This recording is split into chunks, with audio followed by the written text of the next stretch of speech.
Hoje vamos fazer um culto ao bom futebol.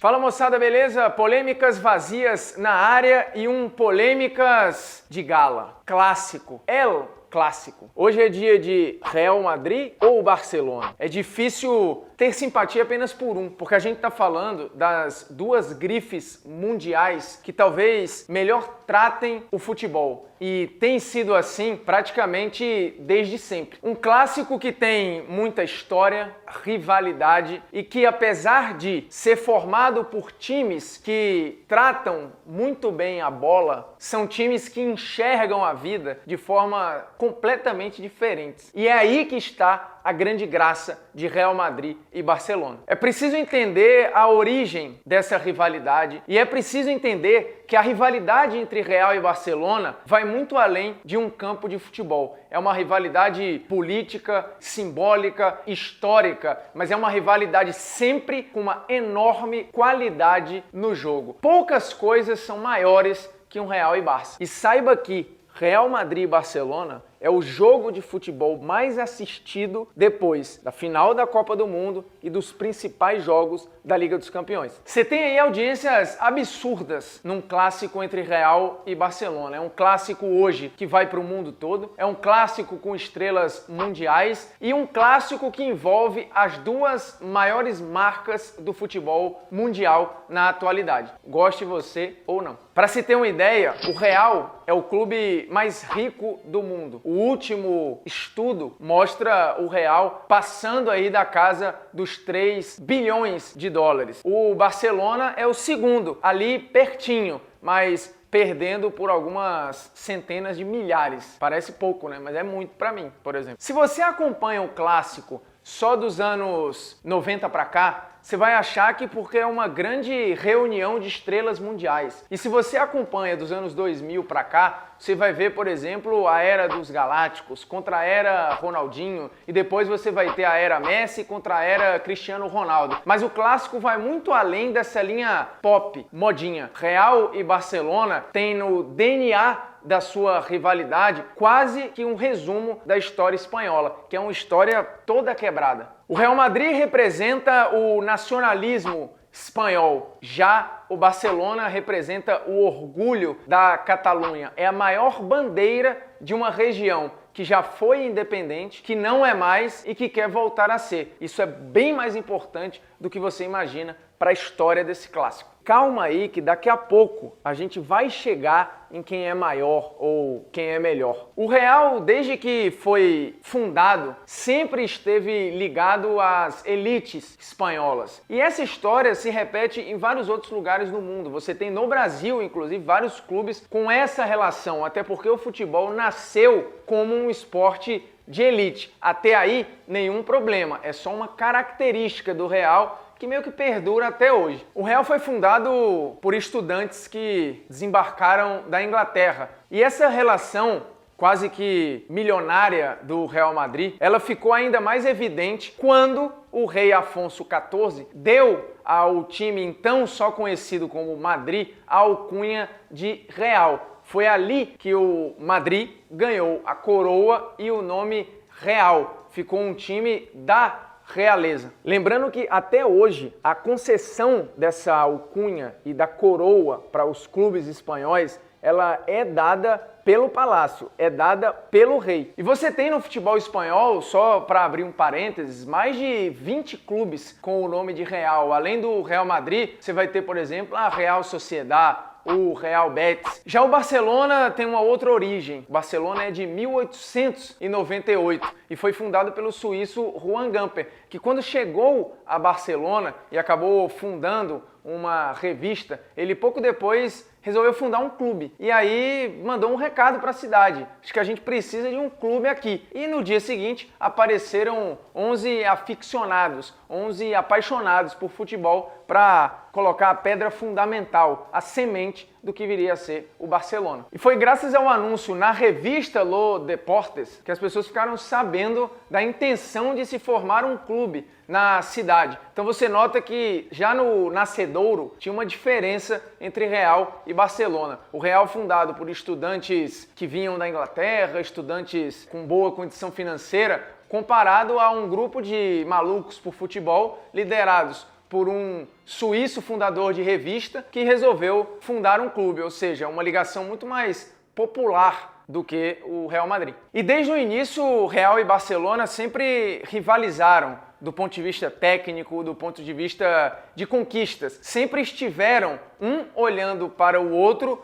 como competição. Especificamente em 1939 é que a coisa degringola de vez e você tem os caminhos de Real e Barcelona definitivamente separados. E é impossível não explicar a história de Real e Barcelona sem falar do período da ditadura Franco. Um período onde o abismo se criou entre Real e Barça e onde, de fato, o Barcelona passou a ser o alvo de vários momentos de repressão e o Real Madrid, em vários momentos, ajudado pelo governo espanhol. E por que Barcelona, a cidade, era um alvo do Franco? Porque ali você tinha a concentração de movimentos socialistas, sindicais, que iam exatamente contra tudo o que o Franco pensava. E o Franco, além de pensar completamente diferente do que pensavam as pessoas em Barcelona, ele era um torcedor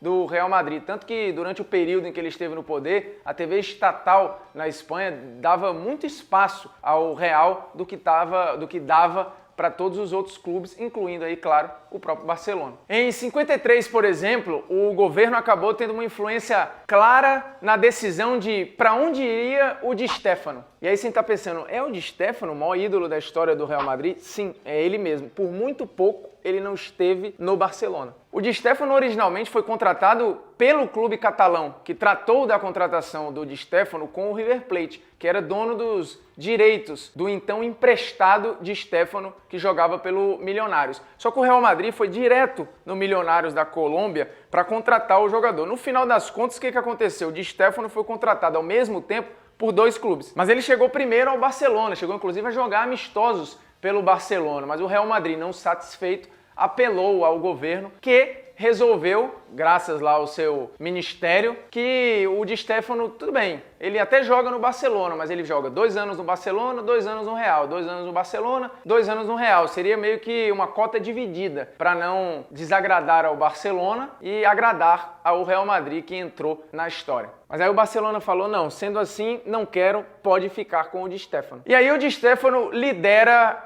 o maior momento da vida do Real Madrid, o momento em que o Real Madrid se define como um gigante. O Di Stéfano acaba sendo protagonista da conquista em sequência de 5 edições da Copa dos Campeões da Europa, hoje conhecida como Liga dos Campeões. Isso sem contar o período em que ganhou campeonatos espanhóis e outros títulos. E ali nascia o Real que a gente conhece hoje e que a FIFA elegeu como o clube do século XX. O Real, com ou sem manchas na sua história, é o maior clube do século passado. É a maior marca do futebol mundial. E aí é importante deixar claro, o Real é o clube do século XX, mas o Barcelona, por enquanto, é o clube do século XXI. Sim, o Barcelona hoje é o clube com maiores conquistas, é um clube que, dos anos 2001 para cá, ganhou mais que o Real Madrid, ganhou mais edições de Liga dos Campeões, dominou durante muito tempo o campeonato espanhol e viveu a era Messi, Guardiola e antes a era Ronaldinho Gaúcho. Mesmo que o Real tenha marcado o início do século com a era galáctica, o século, por enquanto,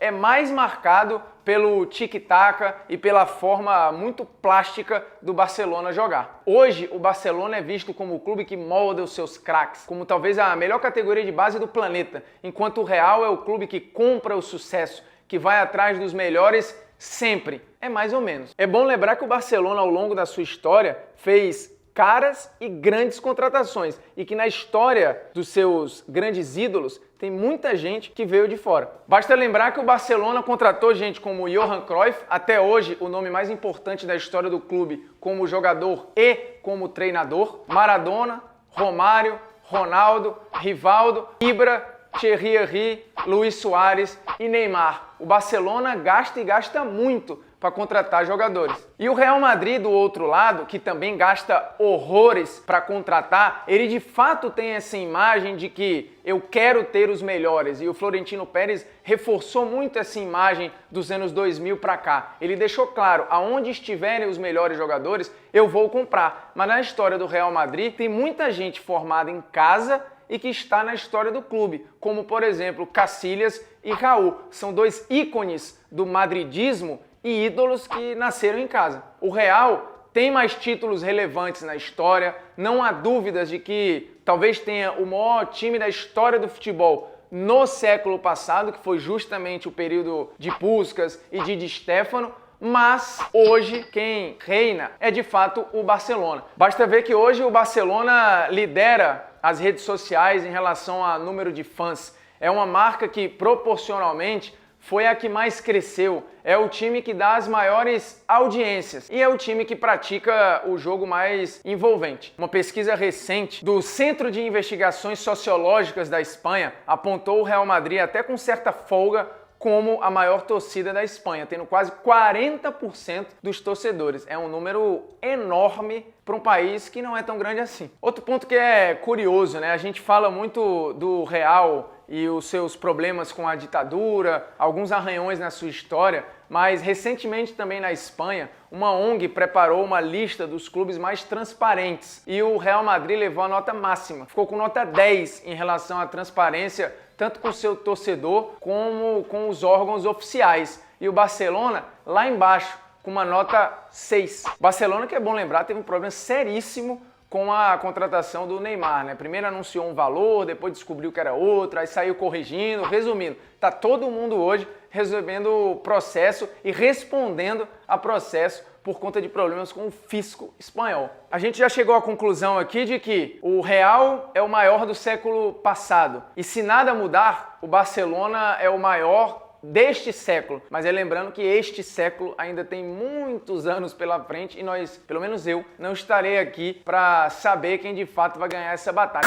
Mas como esse vídeo pela internet é eterno, né? Se você estiver vendo esse vídeo em 2099 ou em 2100, aí você vai saber, aí você define aí, bota no comentário, você no futuro, depois no comentário aí, não, o Real passou, então agora o maior clube do mundo é o PSG. Real e Barcelona proporcionam jogos espetaculares, sempre duelos em que o mundo para ver e que normalmente agradam. É muito difícil você ter um Real e Barcelona ruim de se ver. Chegou a hora do opiniões que a pessoa não tem o direito de ter. Quando a gente fala de ídolos, quando a gente fala de brasileiros no Barcelona, você não tem o direito de não citar o Evaristo de Macedo. Você não tem, inclusive, o direito de achar que há um brasileiro, tirando o Ronaldinho Gaúcho, mais importante que o Evaristo na história do Barcelona. O Evaristo, para quem não sabe, é o brasileiro com mais gols na história do Barcelona. O Neymar até caminha para ultrapassá-lo, mas por enquanto o Evaristo é o brasileiro com mais gols na história do clube catalão. Foi o primeiro jogador a fazer um hat-trick contra o Real Madrid. Veja só. Ele acabou, ao contrário do que acontece hoje, né? O cara vai pra Europa, toda vez eu erro, né? Europa. O cara vai para a Europa para ficar mais perto da vitrine. Naquela época não era assim. O Evaristo era um cara até corriqueiramente convocado para a seleção, mas quando ele vai para o Barcelona, ele curiosamente fica mais distante da seleção que estava se preparando para disputar a Copa do Mundo em 58 e ser campeão. E em 62 foi para onde? Para o Real Madrid, mas não gerou em momento nenhum um mimimi. Portanto, temos lá atrás um brasileiro importantíssimo na história dessa rivalidade. Toda vez que você for falar de brasileiros importantes no Barcelona ou no Real Madrid, você não tem o direito de não citar o Evaristo de Macedo, ok? Então é isso, polêmicas vazias toda sexta-feira, 11 da manhã, no YouTube do Esporte Interativo. Se você já é inscrito, parabéns. Se não é, eu lamento. e você vai lá e se inscreve e clica no sininho para receber notificação. O mais importante é siga compartilhando, comentando e siga dando aquele seu like maroto. Semana que vem nós vamos analisar gol por gol do prêmio Puskás 2016 e, obviamente, cornetar, dando as nossas sugestões, porque leva a mal não, a lista do Polêmicas Vazias é bem melhor do que a lista da FIFA.